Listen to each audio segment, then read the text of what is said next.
Hey everybody, Edo here, and this is Innis by Christian Martinez with incredible art by Jim Fitzpatrick and published by Matagot. Innis is a cool game. It is about Celtic history, and again, that art is just stellar. You can see it on the box, but on the cards in particular, it's just outrageous. And this is a action drafting territory control game, and it has these giant cards and these really cool pieces for the locations, albeit not really that important to have all these ridges on it, but it's super cool.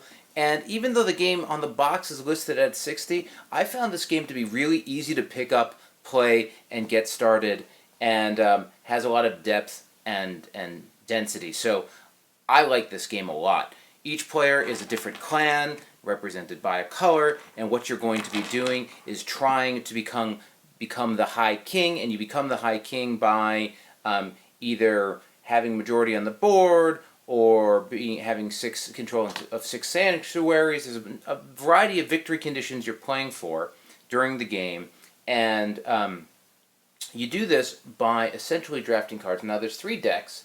Each location, each territory is neat in that when you get it, you get a card that is an ability card or an action card based on that territory. So as you're playing, you're going to be taking territories. They get resolved at the end of the turn, but there's even a card that lets you get the action card immediately for that territory you're in. So that's cool, and I will put the guys in. Now, these miniatures are great. They have variation, but I will note the variation is not relevant. They are all the same units. They just happen to be different for thematic purposes, but the thematic purposes is cool. I'll also say this. One of the best things about this game is it's a risk game, but it's really an area.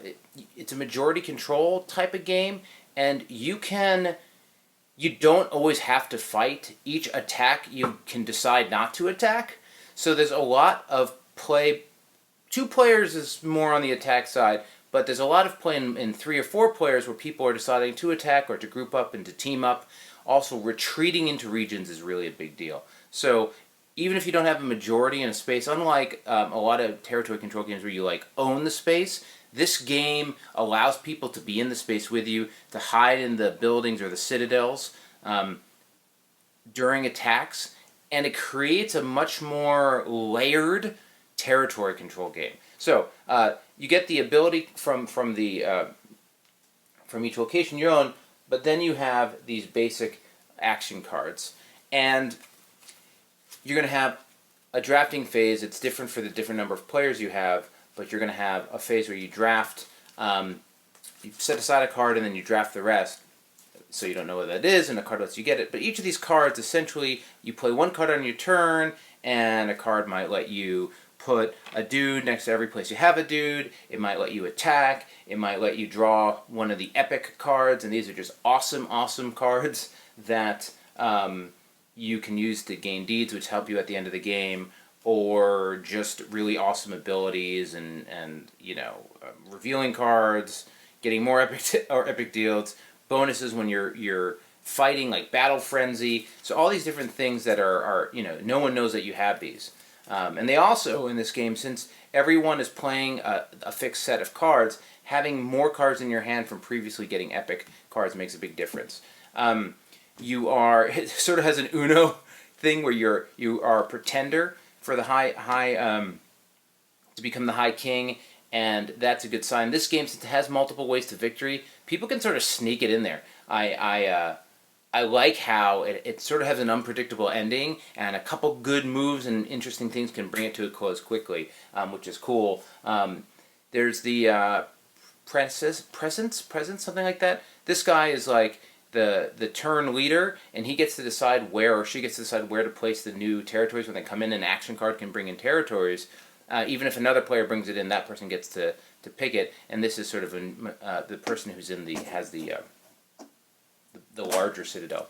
You have a festival token, which is part of sort of a defensive combat that comes from an action card, and then you have this crow flip token that changes each round, changes the order in which play happens on a coin flip effectively, and that keeps a little variation in the game look.